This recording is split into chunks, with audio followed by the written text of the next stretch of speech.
Good evening and welcome to the Jay Duke Show. Tonight is a pilot episode for the Jay Duke Show on the Horse Network. I'm so excited to be here.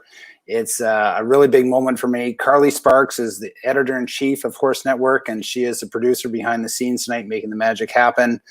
And we've been off the air for a couple weeks, getting this all set to go for our wonderful audience out there that wants to know all about the horse world. And here we go with a great guest tonight.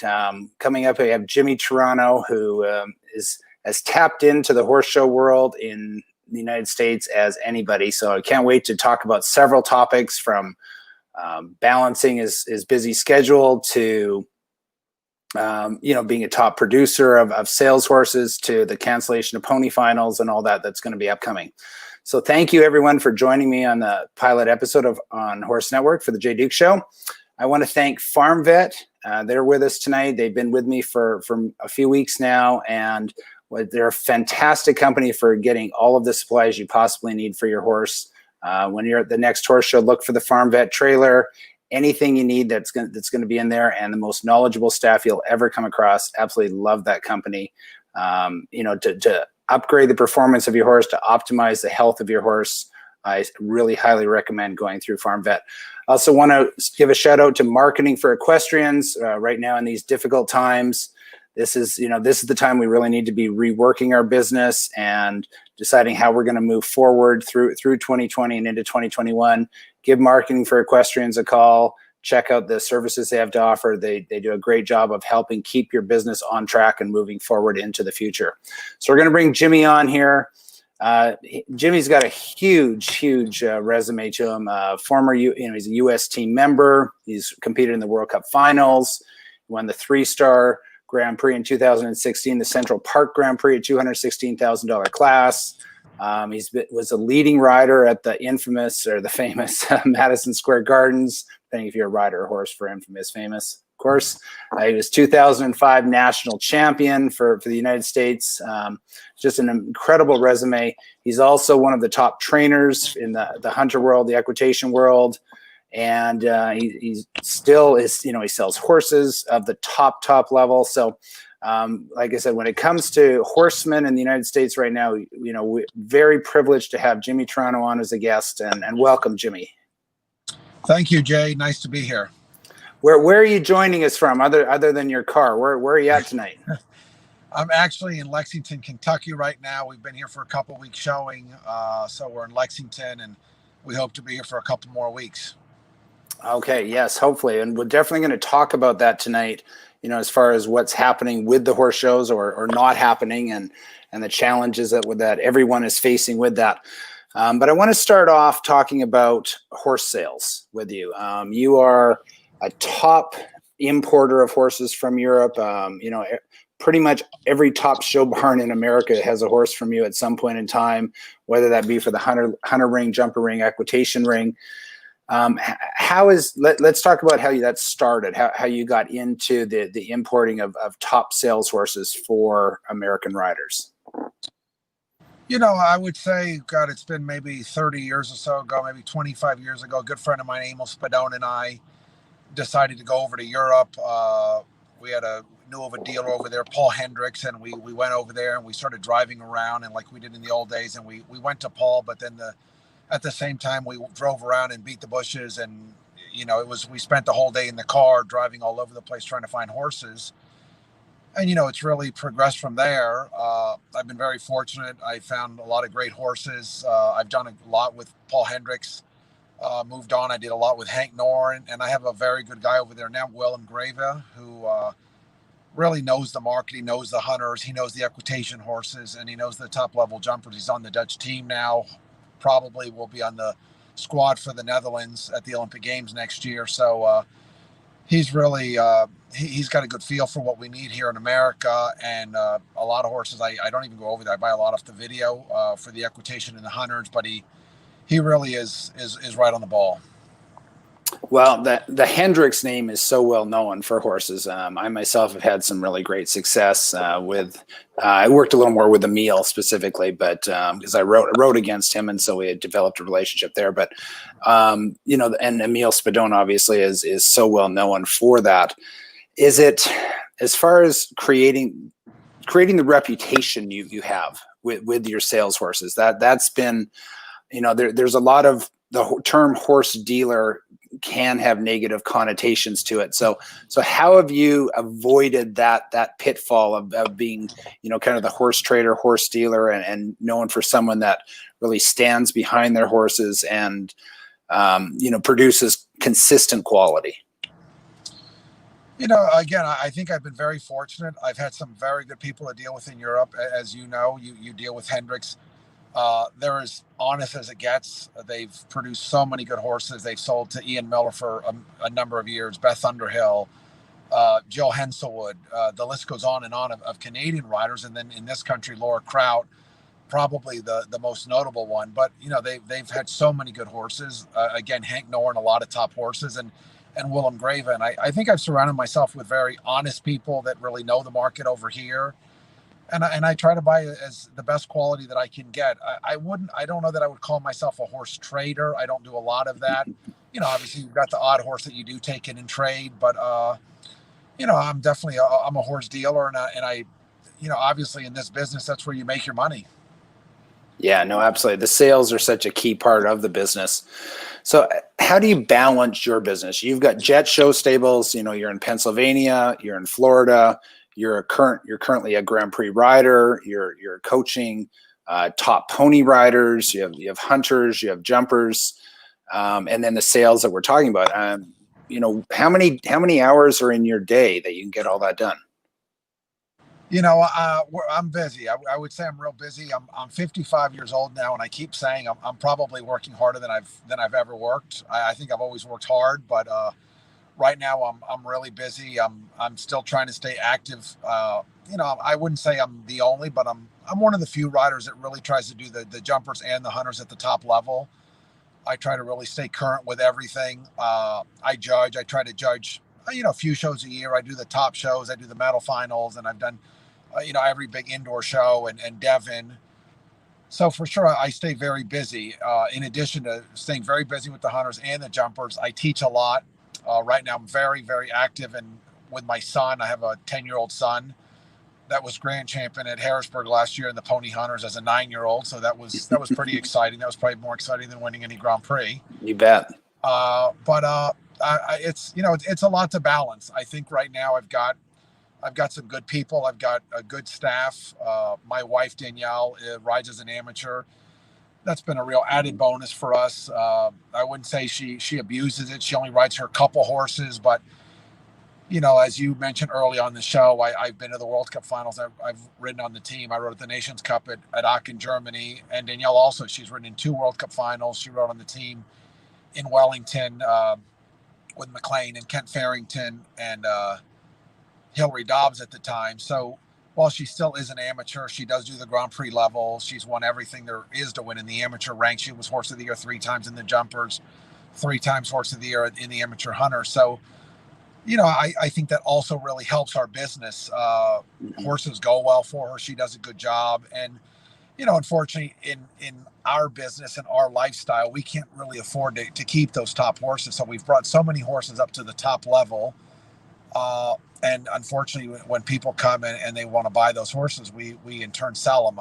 She had a very good horse, a mare Callis, that she most recently sold to McLean Ward.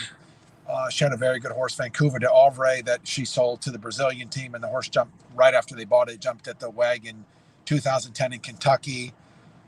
Then she had a really good horse named Kino that she sold to Finland, and it represented that country. So, we've been very lucky. I say to her that she's had several horses of a lifetime. She had a very good amateur jumper, Lohana, that was Horse of the Year. And then once she started doing the Grand Prix, she was Rookie of the Year on that horse.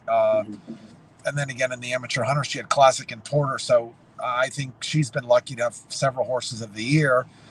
And I think she's been very instrumental in our business. They've seen a lot of very good horses that we've developed with myself and with her. And, I think that's just a real added bonus for us. Yeah. Well, and I like your humility, and because it's easy to talk about Danielle for you, much easier to talk about Danielle's accomplishments than your own. And I think that is part of being part of the horse world, is having that humility and realizing that it's not necessarily all about you as a rider, but it's all about the team behind you, and that is really key. Would you, so you managed to do it all. There's a lot of successful farms that specialize just in one aspect of the equestrian, the show jumping part, whether that be the equitation, the hunters, or the jumpers. For a young professional coming up, would you recommend them working on that diversity as a trainer and as a coach and as a rider, or would you recommend that they should find their specialty and find their niche and go with that? Coming along, I at an early age, I grew up in Miami. I grew up riding with my mother. My mother was my trainer. At an early age, I did a lot of catch riding right off the bat. I did a lot of catch riding on jumpers, on ponies, on hunters, all at the same time. And right off the bat, I got hired by Palm Beach Polo and Country Club, where the WEF showgrounds were originally, to come there and be the trainer. I was 18 years old, and right off the bat, I was kind of just thrown right into the mix, and I was having to do a little bit of everything. And I have to say that was probably the best thing for me. As I said, I was 18. I lived at home. I was a little nervous moving away from home, and right off the bat at 18, sort of running this operation. But I got to tell you, it was the best thing for me. I got to see a little bit of everything. I did the jumpers, I did the hunters, I did the eck, and I did the ponies. And I think it was a great mix. And if you go back to the old days, the top riders, Rodney, Leslie, Katie, Bernie, just those four that, jump out at me. They were Leslie Burr, Katie Monahan, Rodney Jenkins, Bernie Traurig were as good as they get on a hunter. And they were as good as you get on a jumper. So, I think early on, that's the way people grew up doing it. And I sort of, tried to follow that way of doing it. And, it's worked for me. I try to stay very current in everything I do. I'm very close friends with McLean. I'm good friends with Kent Farrington, Rodrigo.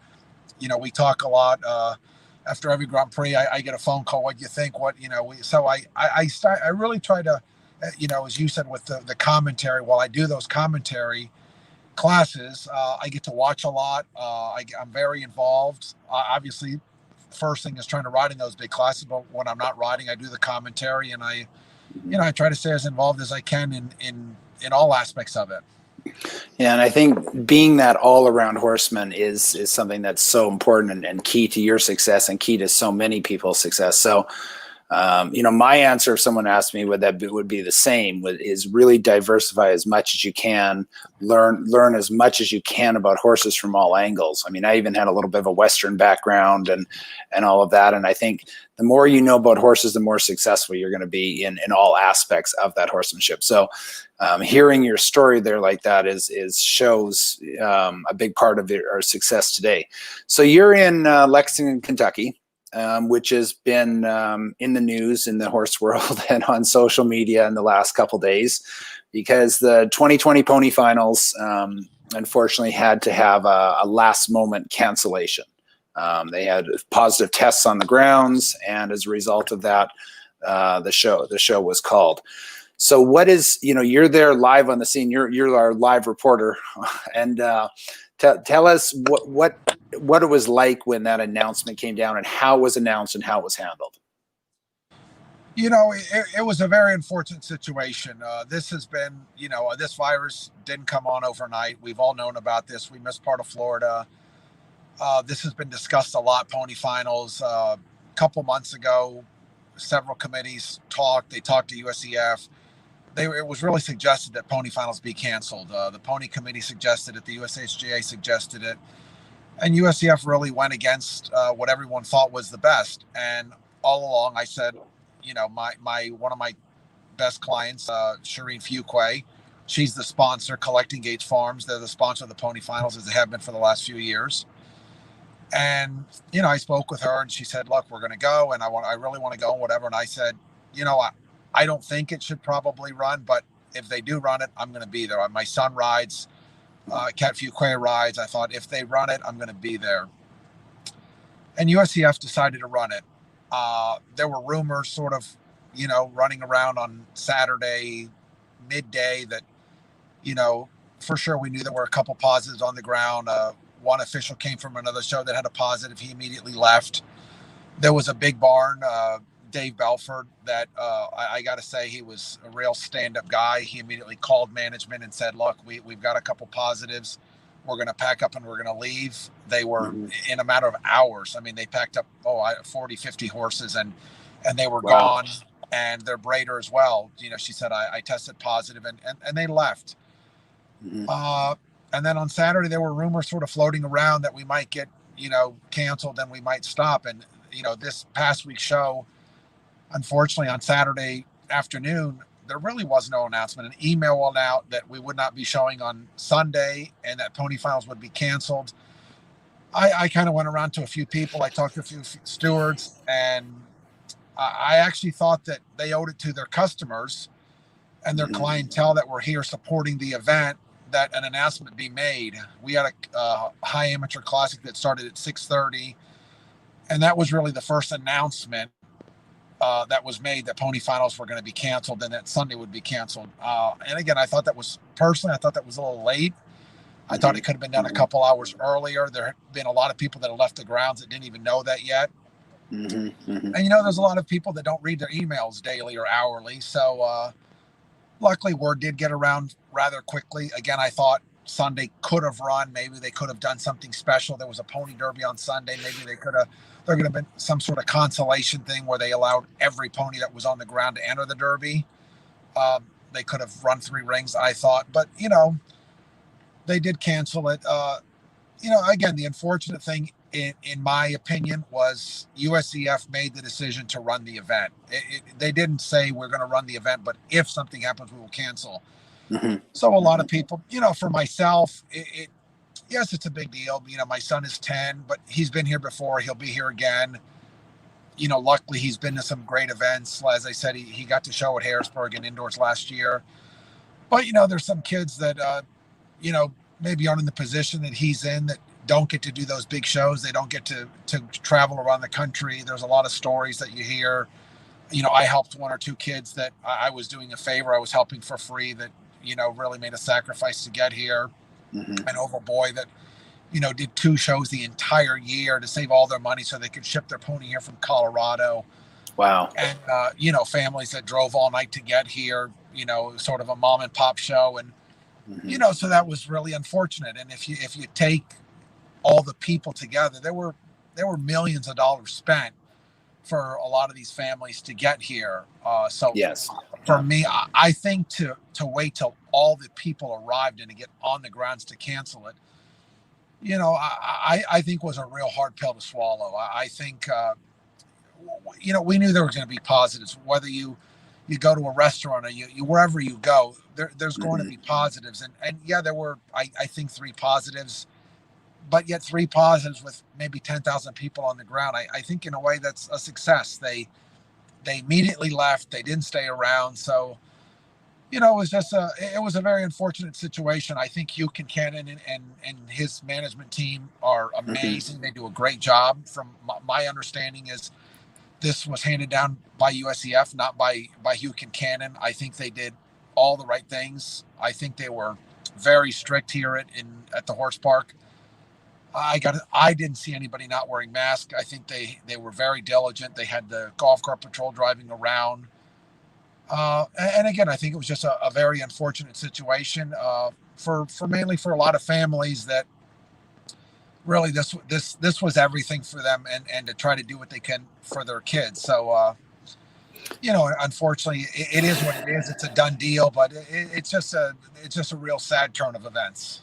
Yeah, that sounds like the contingency plan or the plan going in was not a great one, because as you said, there's going to be positive tests. So from what I'm hearing and from what I've read about this, it sounds like, well, we're hoping to run pony finals and hoping to have no positive tests. And as long as that's the case, we can go forward.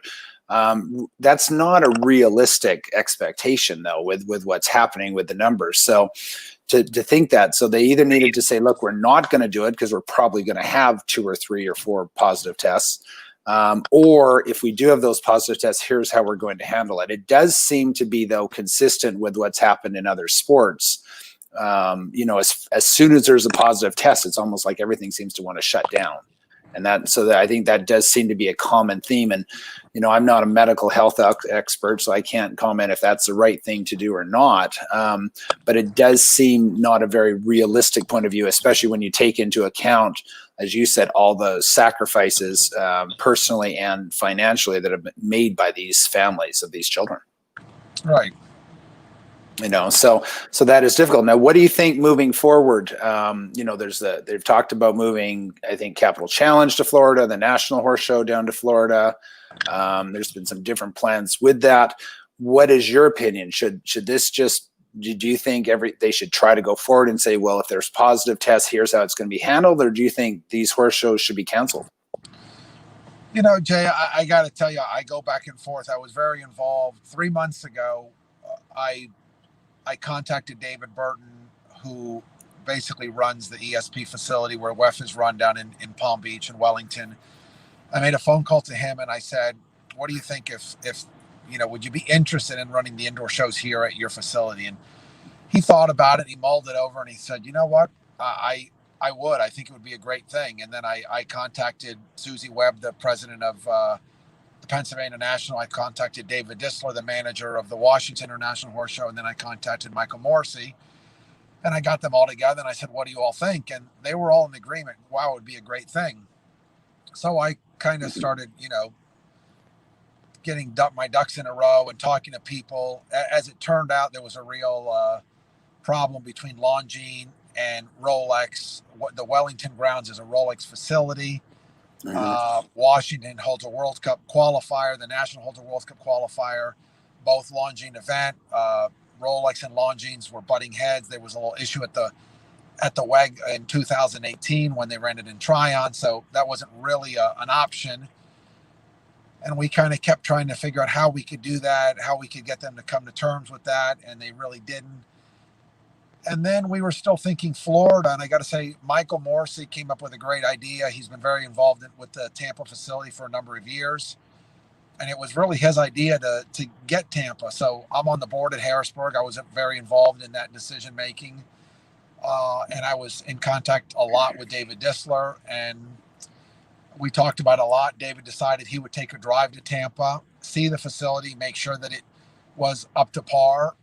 I got to say, I judged the show there in December with Ralph Caristo. We were pleasantly surprised how good the facility still was. They had redone all the footing. So, we thought maybe that was a good option. And that's still, as of now, that's on the table. Mm-hmm. But, your question, what do I think? I don't even know anymore. With what happened this week, would I like to keep showing? Yes, selfishly, does it work for me to run in Florida? Yeah, that's where I live. But, I understand, some people decide not to come to pony finals and that was their choice. And, there's obviously a lot going on Facebook and nasty things about the people that chose to come. Oh, you chose to come, but yet those same people chose to go to Michigan or chose to go to other shows. So I think that's a little hypocritical to go after us for showing in Kentucky when they're showing in Michigan. So, I can sort of go with the flow. I would love for the indoor shows to be held and hopefully in Florida. And a couple of those shows have struggled over the years. And I think that this could maybe be a good year financially for those shows. We can maybe take a few more entries, open it up. I actually was very involved in making a schedule for Harrisburg, making it a 2-ring schedule. Washington is going to follow. They're also going to run a 2-ring schedule there. So at this point, we're really trying to get the National Horse Show to jump on board and go with us. So, I hope they run the shows, but I totally understand if this gets worse. I totally understand if the USEF says, you know what, we're gonna call it a year and we're gonna be done for the year. And we'll have to see. I know there was a meeting this morning about the green incentive and Derby finals for next year. I think they're going to make a decision whether it be tonight or tomorrow morning, whether they're going to run next week. We've stayed here in Lexington laying over, and we'll have to wait and see. My feeling is next week with the Derby finals and the incentive, there's also a show, the Bluegrass Horse Show. I think if you run one, you run it all. If you cancel Derby finals, you cancel everything. And if you run the Bluegrass, you run the Derby final. So, I'm not the one to make that call, but again, we're sort of playing a waiting game here in Kentucky, and we're going to wait to see what they say. And I want to make for our viewers that are watching, if you have any comments that you want to, or questions that you want to add into the conversation, by all means do so. I think you see the comment board there on the page. So yeah, with this topic with the horse shows, it's such a tough one, especially, Florida's had such a difficult time for the past, I don't know, 6-8 weeks. It seems like forever, but I'm not sure how long. So to ask people to go from across the country to a place that is having, an outbreak like this, that's very, very difficult. What about the idea of having it where it's a regionalized thing, where you have maybe one set of judges and it's judged remotely, where you have 4 or 6 parts of the country, you have the same course set up. I mean, obviously there's logistical difficulties to this, but you could have the same course set up so a person in Washington State wouldn't have to travel 60 hours to get to Florida to compete and put themselves at risk, but maybe they could do a competition somewhere in Oregon, and California could go there or whatever, and have it where it was more regionalized, but still be competing East Coast, West Coast. So that's been done a little bit in some hunter challenges before. And that would, you could still have a national competition without as much travel and minimizing the risk. What do you think about that idea? Yeah, I think that could be a great idea, Jay. I think that's a good possibility. As you said, it's been done before, East meets West. Tom Struze was very involved in that. And I got to say, it worked quite well. They did it for a number of years. It wasn't just a one-shot thing. And, I haven't heard that brought up. That might be a good deal, especially for the hunters. I think that could be a good way to do it. And as you said, it might be a real hard thing to ask the West Coast riders to come all the way east. And when you talk about medal finals and championship events like that, it's such a long way to come. With Florida right now is the epicenter of the virus right now. So again, as I said a little while ago, maybe this is the time to say, what, we're going to skip indoors and let's try to close up shop and try to be as safe as we can and hope to have WEF 2021 and Thermal 2021 and Ocala 2021. Well, for sure, what we don't want to happen is for this to keep going. We don't want to lose any more lives, and we want to be as safe as we can be. And, maybe USCF will make that call and we'll have to shut down soon.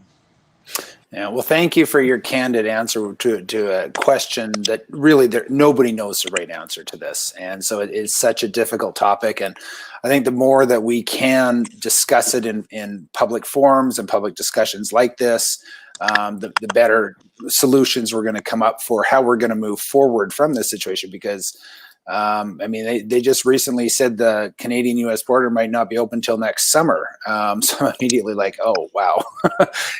So I do think we have to look at all the options with this. Let's talk about the horse shows and the horse show management. Carl Cook did a little piece recently on Instagram. He does his interesting walk and talk pieces, which are great. Carl was a previous guest on my show. He was fantastic to have on, and a really cool dude, that guy. So he was talking about horse show management, and what he said is how he's going to fix horse shows, or his suggestion to fix horse shows, which is also a pretty large topic and a tough one, and one obviously we've all been talking about for a long time. What is your, I believe you heard parts of that interview, that is spiel that he did. What is your thoughts on that as far as improving the horse shows and maybe how horse shows are not developing at the rate that he feels they should be? Yeah, I think Carl, I watched the whole thing and I went back and I read it because there was an article later on, but I watched the whole thing on his Instagram and I read it, and I think Carl had some great points.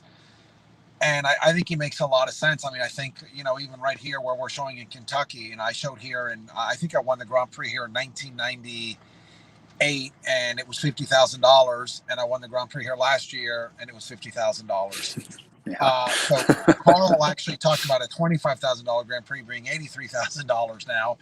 And here we are in 2020, jumping for the exact same money that I jumped in 98. And then I believe, again, even in 2003, 2002, I won a Grand Prix here. And, so I think in some places, and when you talk about the 5 stars, the money has gotten great. It's also very expensive. But I think if Carl's on the right track as far as, I do think something has to be done to fix and change horse shows. When you talk about not only prize money, you and I had a brief conversation, stewards, McLean and I have been talking a lot about so many things with trying to help horse shows and fix horse shows. And, we had just a little conversation when it comes to the stewards. We've talked for years, the stewards are always hired by horse show management. Well, if the steward is hired by horse show management, they're never going to stand up to horse show management. They're only going to stand up to the exhibitors. And, I don't think that's right. I think if the horse show breaks a rule, if the horse show doesn't have the footing correct, if they don't have the correct lunging area, their fine is a $200 fine. If Jimmy Torano breaks a rule, if McLean Ward breaks a rule, you're going to get set down for 6 months, a year or more, and you're going to get hit with minimum $5,000 fine. And I don't think that's in line. $200 for a horse show management for breaking a rule versus a $5,000 fine for an exhibitor.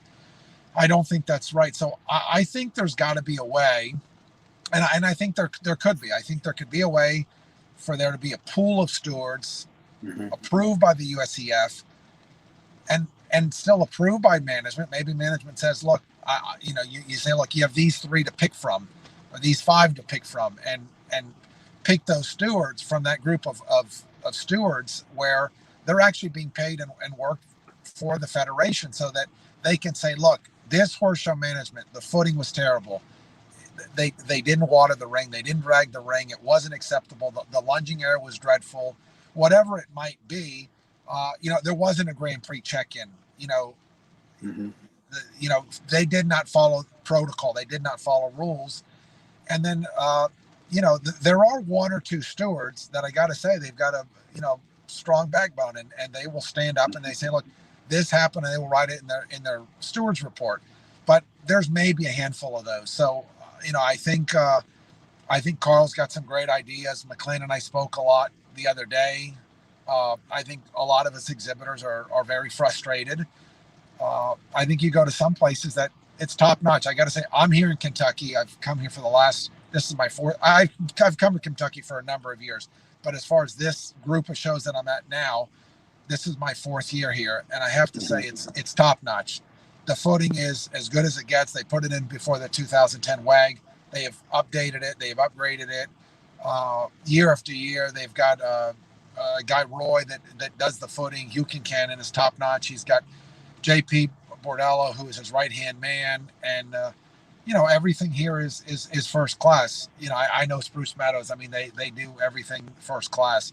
And there are a number of shows that do, but there are a number of shows that, that don't, and they get away with a lot. And I remember sitting in the convention years ago when David O'Connor was the president, and he was in the meeting, and I looked at him and I said, David, what happens if a horse show manager breaks a rule? And he looked at me and he said, it's a $200 fine. And the whole room just laughed.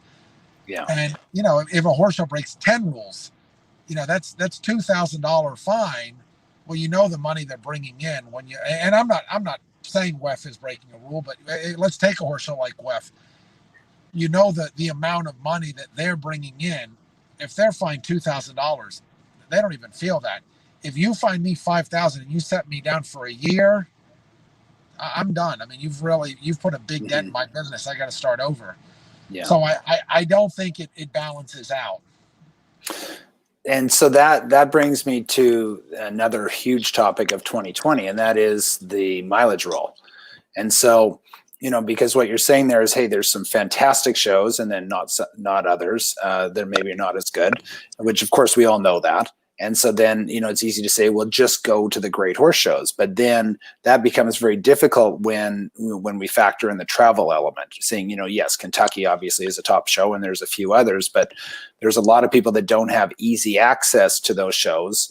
But with the mileage roll, you know, let's say you live in, you know, Texas, for instance, and you're not really happy with the local shows, and now you got to travel a long distance to get to anything quality.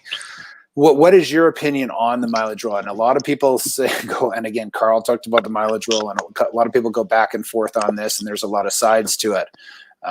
What's your opinion on, should there be a mileage roll, or is it a monopoly? You know, we've gone back and forth on this for years, and I've always felt that there should be a mileage rule, and I don't believe there should be a monopoly. I think 2020, what we are going through, has allowed for a lot of shows to get a presidential modification, and then they've allowed shows to run close by other shows. I still believe that if a show is not giving you good footing, giving you the proper lunging area, you know, whether you give them a yellow card or whatever you want to call it, say, look, we've heard that you're doing this, this, and this. We're going to allow another show to run down the road. I think when you have a monopoly, you don't really have to meet the standards. You don't have to, you know, I don't care what city you're in. If you see a Wendy's, there's a McDonald's or a Burger King right next to it. It is what it is. That's called competition. Nobody can say, I can't say, you know what? I was here first. I've been importing horses for 30 years in Wellington. You can't come. That's right. Competition. Every trainer imports horses now. So we can't get a monopoly. And I don't think horse show managers should be able to have a monopoly. The mileage rule is a questionable topic. Should we totally do away with it? Maybe, maybe not. I hate to kill some of those, old time mom and pop shows, or, a regional show that's done a good job for a number of years. But I think when you talk about the top shows, we have in Wellington, and I know shows are different around the country, but I'm just going to take Wellington because that's where I'm from, and it really works. WEF runs at Wellington. Over the last couple of years, Deer Ridge has tried to run shows, and it's been very difficult, and they fought to get shows, and they have given them presidential modification. And I got to tell you, Deer Ridge runs a top-notch event, as good as it gets. The facility is second to none. It's beautiful. The VIP is unbelievable. And I got to tell you, they run with a lot of horses, and WEF is running with a lot of horses, and you don't even notice that the people are missing. You're running WEF and you're running Deer Ridge, and they're both busting at the seams. So I don't think it hasn't affected any of the shows in Wellington. And maybe Ocala, it could be the same. Now we have this new facility in Ocala that's trying to run shows, and I think they're being denied dates. And maybe that could be the same, in Ocala. I know in Ocala they've run the hit shows, which, is a huge show, and Tom puts up huge money, and he's the only person in our industry that's put up $1 million Grand Prix. And now this year he's running a $500,000 Grand Prix in Socrates. But when he runs those big shows in Ocala, I know he's run against Chester Weber a couple weeks. And again, both shows are flourishing. They're both great shows. They're both making a lot of money. So, in that aspect, I don't think it's affecting either one of those shows in Ocala, and it's definitely not affecting the shows in Wellington. It's escaped me now. Deer Ridge, is that the one that's not running next year? What circuit in Florida is not going to go next year? Is that not Deer Ridge? Yeah, Deer Ridge has decided that they're not going to run next year. They hit a couple roadblocks this year. They ran some top-notch international hunter derbies, and then in 2020 they were not granted permission to run them. So I think when you get slapped in the face too many times, I think you get to the point where you give up, and they've decided that they've put up a lot of money over the years. As I said, they run the hunter derbies, they run the 5-star events, and this year they've decided not to. And actually, that's funny. You asked me the question. I actually forgot. In addition to Deer Ridge and WEF, Nona, Garson, and George D'Ambrosio run the Ridge shows down there with also a lot of horses. And again, it doesn't even put a dent in Wellington. You don't even notice that the exhibitors of the horses are missing. So there's a place for it. There's plenty of horses to go around. Our industry is quite big. I mean, I got to say, the nice thing is Many people are making a very good living at this, whether you're a trainer, whether you're a rider, whether you're a horse show manager, whatever it is. This industry has made it where we all can make a very good living. Yeah, for sure. You mentioned earlier in our pre-show meeting about commentating for NBC Sports and being there when Scott Brash won the Triple Crown, the Rolex Triple Crown, which is, it's unbelievable that anybody did that. The chance of it happening again are just infinitesimal. What was that like? You know, the crowd was huge. I know the weather was terrible, but still it was Calgary. So the crowd was huge and the excitement of that moment. And it was such a difficult class that was such a tricky course and an up and down class. What was it like to be commentating on that moment when Scott won the Triple Crown? You know, that was a moment in time where, you know, Scott could do no wrong. Scott on that horse had already won a number of events that year and the year before. He had just an unbelievable, you know, season, a year. I mean, I think the year before he won so many classes in Wellington. Scott had that horse and Ben Mayer had Salah, and they were going head to head. And, you know, I think there's so many riders that just have that moment when, you know, you talk about Rodrigo and Balube, Meredith and Shutterfly, McLean and Sapphire, Ludger Beerbaum and Retina. And that moment was Scott Brash and Sanctos. And you never can guess who's going to win a class, but it just really seemed like everything was lined up. There was really that feeling that Scott really was going to win the Triple Crown. I mean, I think people felt it. It was almost like people expected it. And I mean, it was an amazing class. It was an amazing feeling. Scott was at his best. Not that he's ever not at his best, but he's one of those riders that was just, you know, he was in his element. He was cool as a cucumber, and everything went his way. And as I said, I think everything was really expected to go his way. Yeah, it was. I've been in that position where everything was set up to go your way and it doesn't. And I've seen that before too. I remember that happening to Eric and Hickstead in a couple moments too. So to handle that sort of pressure as a rider in those sort of circumstances is absolutely incredible. And you're right. We all thought he was going to win, but that almost makes it even harder when it's like everyone's expecting you to win the class. And then to actually go out there and get it done, that's an absolute marvelous feat. And it's really good. Must have been special for you to be calling that class.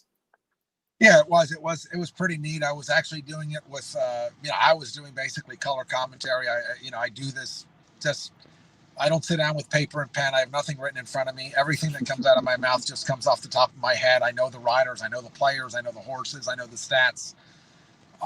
And it just, it just sort of flows. But I was doing that event with actually a professional that works for NBC Sports all the time. So it was pretty cool. As you know, I do a lot of the commentary in Wellington with Frank Madden. We're both professionals that do this. But when I do NBC Sports, I actually do it with a professional that does that for a living. So, that was pretty cool. And yes, we all expected Scott to do it, but it just, you almost knew that it was going to happen. I mean, we really did. Having already won 2 legs of it and coming in there to win the 3rd leg, it was, I honestly, I think so many people really expected it. But, someone like Scott, he handles the pressure. The horse was on form for so long. I mean, he kept that horse, maybe a lot of people didn't know it, but he showed up in Wellington probably a couple years in a row, and he showed up with that horse and he showed up with Ursula, and he sort of really spaced his horses. He showed Sanctos, and when Sanctos was done, he was done.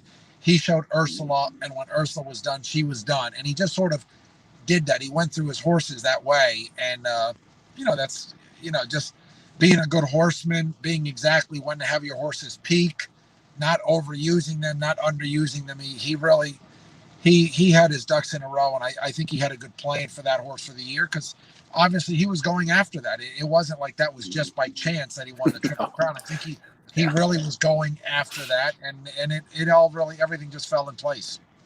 So you've pretty much done it all as a professional. You've won so much, and you've done it. You've done everything you really can in the industry.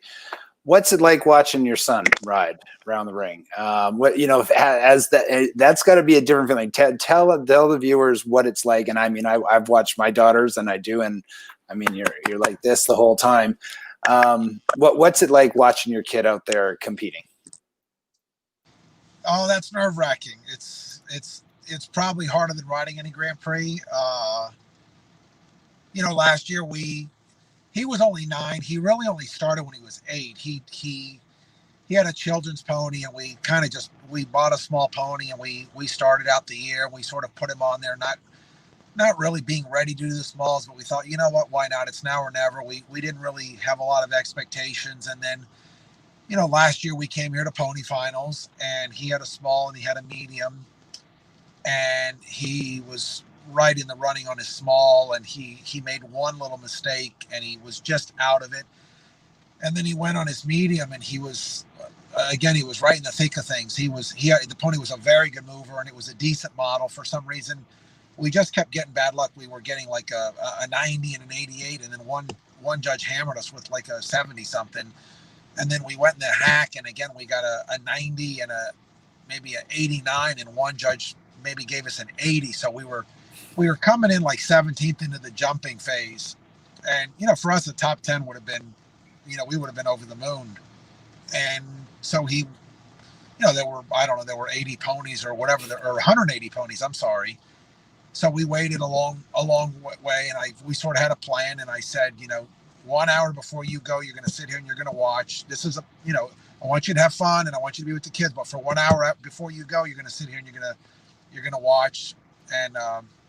And he did, and he was really focused, and he got on about 10 out, and he went in, and he nailed it. I mean, he went in and he nailed it, and he went to the top. He got I think he got a 90, an 80, 88, and an 87. So he went to the top, and I said, you know, we ended up sitting down there and watched the rest of the class. And as the class went on, you know, 16, 15, 14, 13, when we just kept going down the line, and I'm like, you're still on top. You're still on top. And when we got to 10, I said, this is all we wanted. You got a top 10 finish. We've accomplished what we came for. And it came down to, you know, all the way down the line, 7, 6, 5, 4, 3, 2. I mean, he was winning. And he ended up second, which was unbelievable. You know, Alexa Lignelli came in with a very good pony, and she won the whole thing, and we were ecstatic, and it was great. And, you know, then our next sort of big thing was indoors, and we went to Capital Challenge, our first time at indoors for him. And he was a little rocky and whatever. And I said, look, this isn't little by little. I said, this was our warm-up show. We're going into Harrisburg next year, and don't worry, put the show behind you. And, you know, he went in the first class at Harrisburg, and it was, you know, it was unbelievable. He went in the first class, and I mean, he nailed the first up, and you nailed the first line. He nailed it. And I'm thinking, you got to be kidding me. And he came down the last line, and we went early. We went early in that class. I think we went 8th, and there were 25 ponies, and he got an 80. He got an 87. And I'm not a whooper. I whistle, but I'm not a whooper. And he came down the last line, and he nailed it. And I don't know what came out of me, but I whooped like I've never whooped. And he went into the lead, and again, we waited and waited and waited and waited. And, you know, he ended up winning the first class, and then we had the hack that day, and he was second in the hack. And we had to have a little heart-to-heart, my wife and I, and we said, look, you're first and second. This is good. We can leave here with this. I'm actually going to get a little emotional. And, you know, the second day, Take your time. The second day he came. Same thing, he came in and he nailed it. He got an 86 and he did grand champion. And he ended up, you know, just, you know, it was unbelievable for us. So, you know, you see how I am now, but it's harder than riding in any Grand Prix. And I'll tell you, him winning is better than winning any Grand Prix. It sure is. Yeah, it's such a special thing to have your children involved in it. And you know, I've got my own stories with my kids and competing like that, and it means everything. So I'm so happy you're getting to enjoy that as part of your life, and you know, that's really, really special. Our viewers will be like, oh my God, he's such an emotional mess. But you know, when you have your own kids doing it, and they, you know, something like that goes that way, it's just you know, it really was. It was just so emotional for us. Yeah, no, absolutely. And thank you so much for sharing that story. That's that means a lot to me, that and to all the viewers, because it is such a special moment. Well, Jimmy, thanks so much for being on.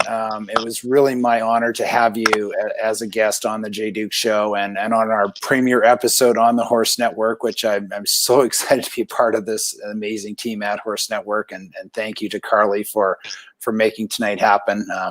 Really excited about our future shows. We have great people coming on: Margie Engel, Luis Serio, some guy you may have heard of named Nelson Pessoa. He's done a couple things in the horse world.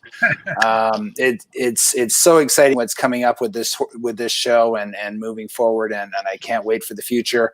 Really want to thank Farm Vet for being with me the whole way. Again, absolutely the best company. I really wish I had a Farm Vet store in my own personal barn, because I'm always like, oh, I wish I had this and I wish I had that. But you can call and order anything online anytime you want. Use the Jay Duke Show and get your discount code through them.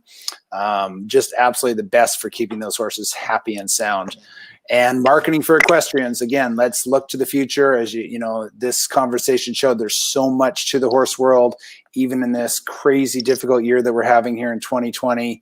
There's so much to be done and so many great things. And I mean, I'm so grateful to get this opportunity to come and talk to all of you. And if it wasn't for the situations with it, I'd be at a horse show right now instead of on the phone talking to a fantastic guy like Jimmy. So, reach out to Marketing for Equestrians and look to build your business for the future.